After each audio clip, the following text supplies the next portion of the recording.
Welcome to chess, ladies and gentlemen. Okay, so they just got done with the Champions Chess Tour, the Skilling Open, and the game that I have for you guys right now is Wesley So versus Quang Liêm of Vietnam. And of course, you know Wesley So represents the United States, but he's from the Philippines. So shout out to my Philippine people, Salamat. And now, like I said in my previous video, down here in the little under here. I have just in case, it doesn't hurt anything. In case anybody wants to make a donation to the channel, I have my Cash App and my Venmo. Any little bit helps. I work super full time right now, all day, every day. So I don't have a lot of time to make videos. So I really got to try to squeeze these videos in. So, I might get one or two if I'm lucky in a day, at best. If you guys make a donation, you want me to shout you out personally, I will address you by name. But anyway, let me fix this real quick. Okay, get that down where the level it needs to be at. Bam. Okay, now like I said, as you guys can see, I have I decorated everything, so I have like a real big Christmas theme going on. I got my everything everywhere type situation. I updated my Houston Rockets and Houston Astros pictures. I just got like a couple little pictures or whatever. I just kind of put some little Christmassy theme in the background. Cause I thought earlier, I'm like, dang, I don't even have like a background. It's just all black. So I'm like, I hope you guys like this setup here. And it looks cool to you. But if you guys are ready, we can go ahead and take a look at this game real quick and see what we got. All right, so let's go ahead and get it rolling here. Get this unplugged, bam. All right, so we have E4. All right, so we have E5, knight to F3, knight to C6, bishop to C4. Now, as you guys know, this starts off the Italian game. It's one of the oldest openings in the game. Basically just, the principles of chess from pretty much since the 1500s is still the same. You develop your pieces, you attack the center. As you can see, these pieces are doing that. We have knight to, we have knight, protecting or, attacking these squares. We have this knight doing that same thing. This bishop is giving an attack. And, of course, if you had the opportunity to play knight G5, you'd have a pretty nice little attack on the F7 square, which is always that tender square, F7, F2. But yeah, so like I said, we're just following, similar lines that we've been playing for hundreds of years here. All right, so we have bishop to c5, black grabbing her own, stake in the center. All right, so we have castles for white. Knight to f6. We have d3. And so now we have the Giuoco piano. It's one of the most heavily played openings at the very, very top level. It's just ultra solid. Like I said, you have these pieces all, attacking the center here. After we make one more move for black, with d6. Basically each side only has a few more moves before they're completely done with their development. You got black castling, this bishop coming out somewhere, this queen coming down. Then you're going to have the rooks connected up here. And, same thing down here. Bishop comes out, knight comes out, or even a d2, queen somewhere.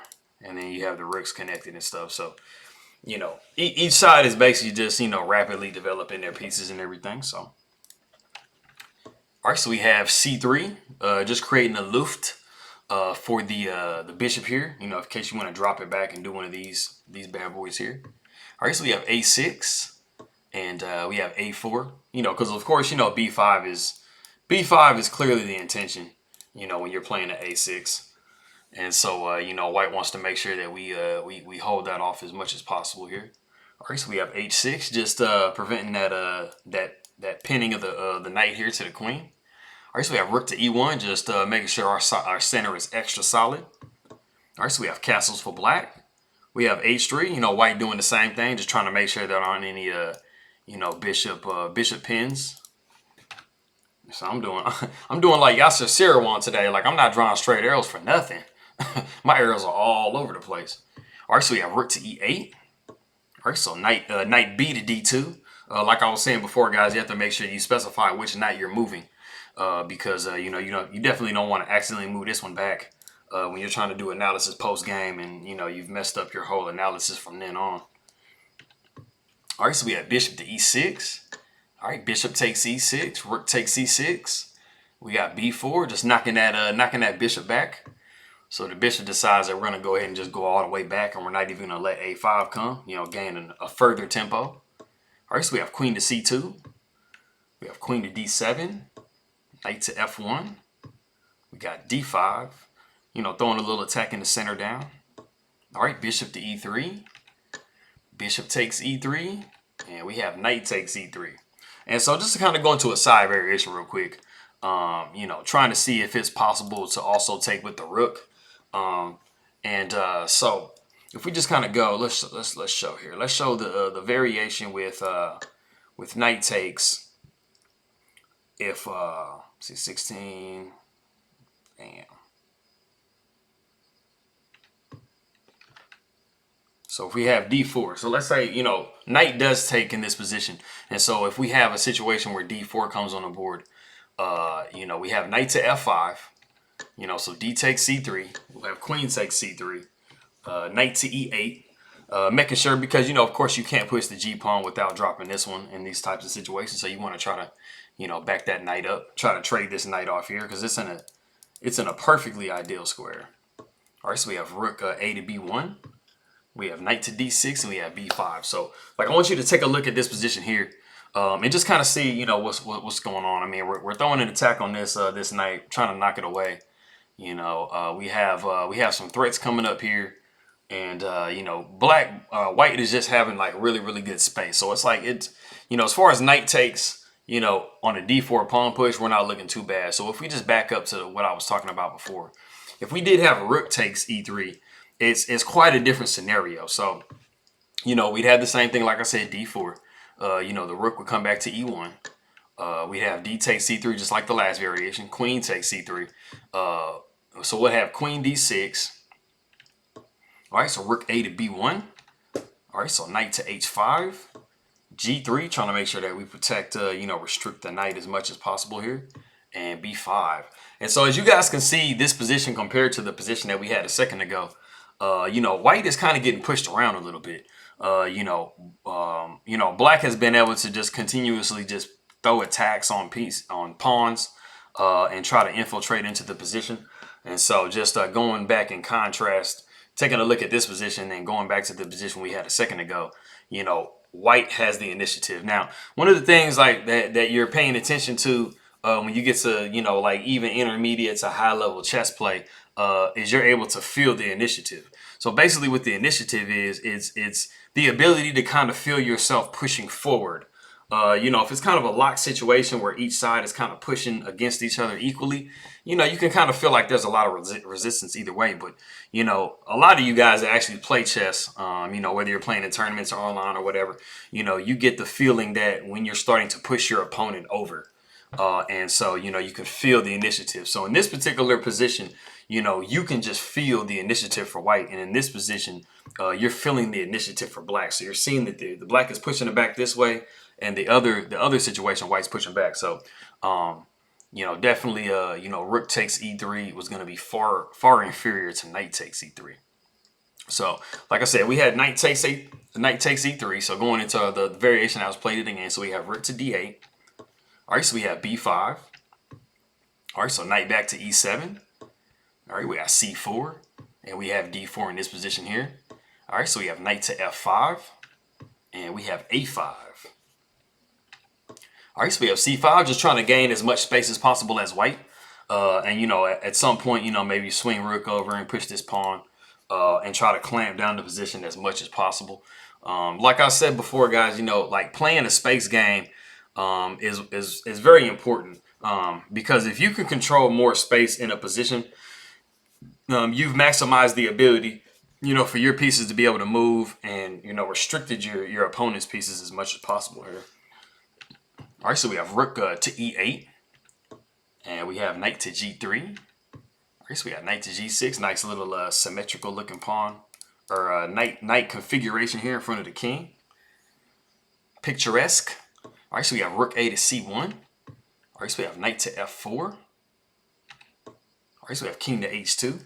Just trying to make sure that we defend this pawn here. You know, we definitely don't want a situation where this rook moves and this queen is able to, get on this diagonal and attack this pawn, and, knight trying to come in, stuff like that. All right, so we have knight to h7. And, for those of you that want to go ahead and stop the video real quick and see what Wesley So played, go ahead and do that real quick.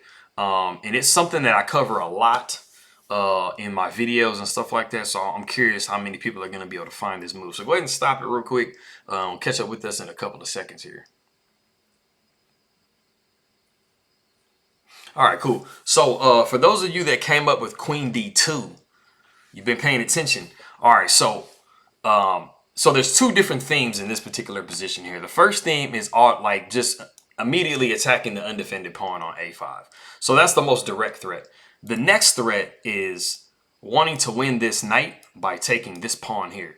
So if you have a situation where you can actually take this pawn, you'd have to take back with the rook, and then the queen would be able to just take that, and so you've won a pawn. So each different thing, either directly or kind of like using a tactic, is trying to win a pawn. And so unfortunately in this position, black doesn't have a way to defend against both threats, so they're gonna have to give some material. So we have f6, and that defends the knight really. And so we have knight to f5. And some of you guys might be wondering, like, why this pawn wasn't just taken immediately, right?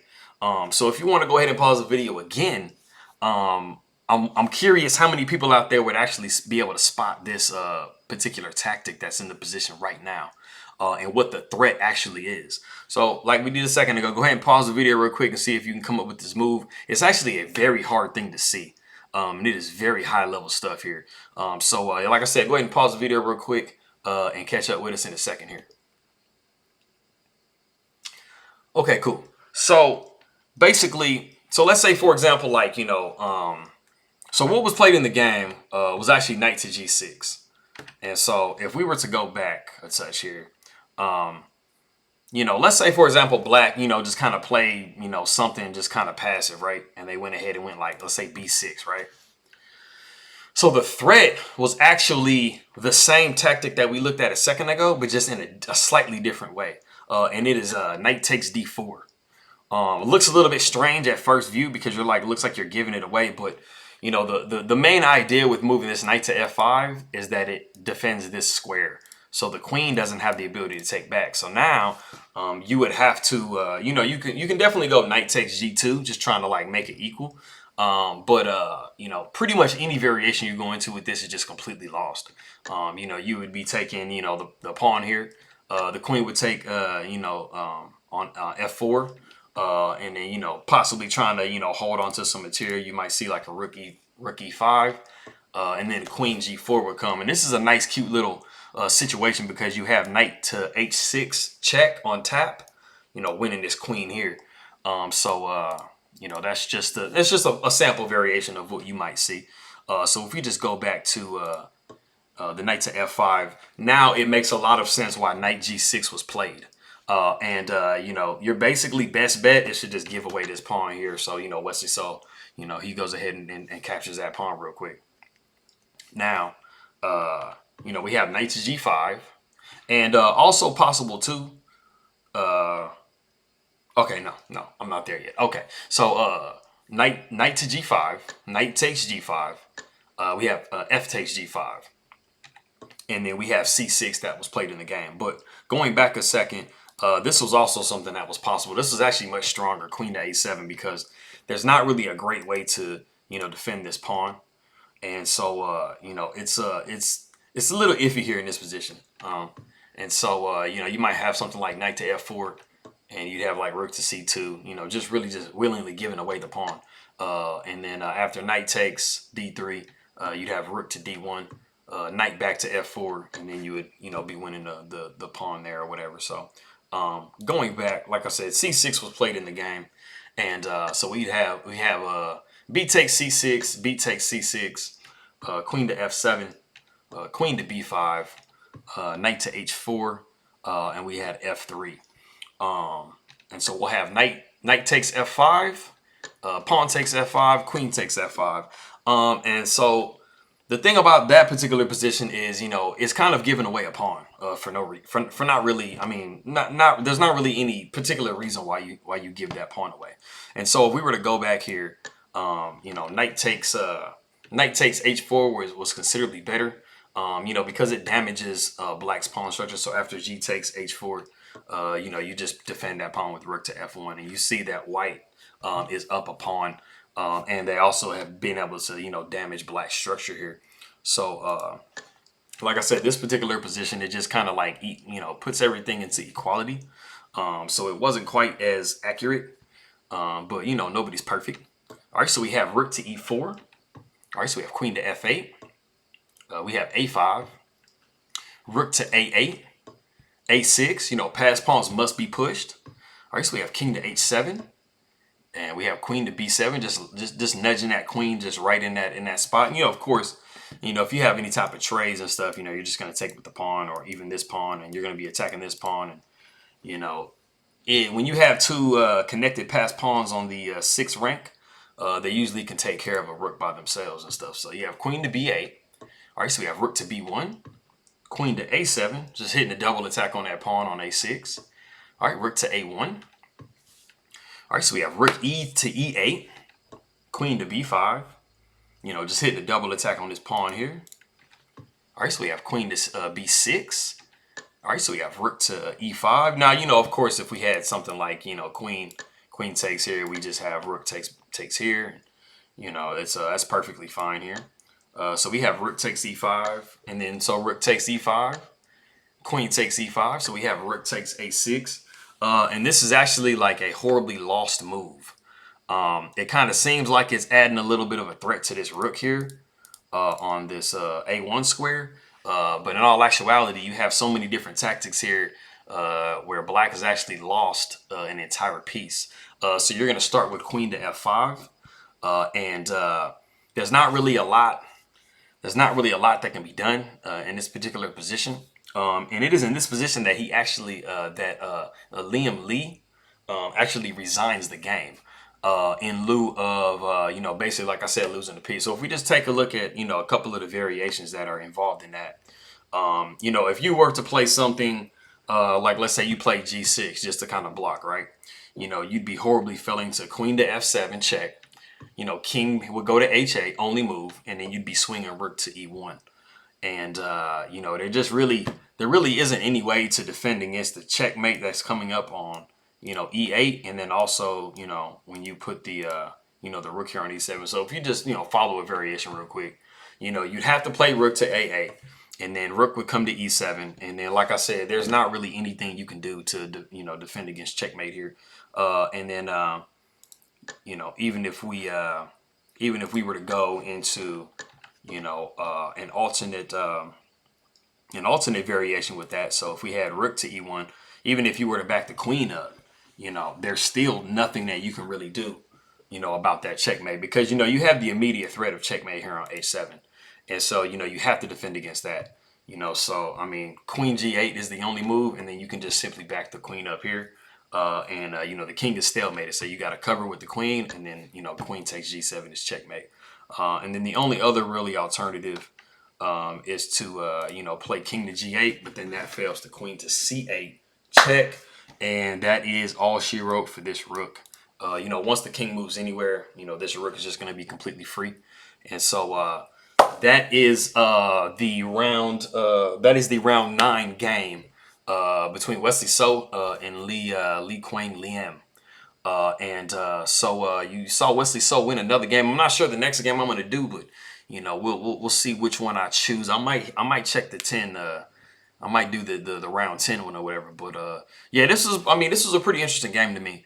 You know, I had a lot of tactics and a lot of, like, you know, deep calculation that was involved and stuff like that, which a lot of these games do. So that is that game. And I'm going to get working on this next video, and I appreciate you guys. And like I said, comment, subscribe, like, and leave me, you know, some comments and stuff, and let me know how you like this setup with the background and stuff like that. I personally really like it. So I appreciate it, guys, and I'll see y'all next time.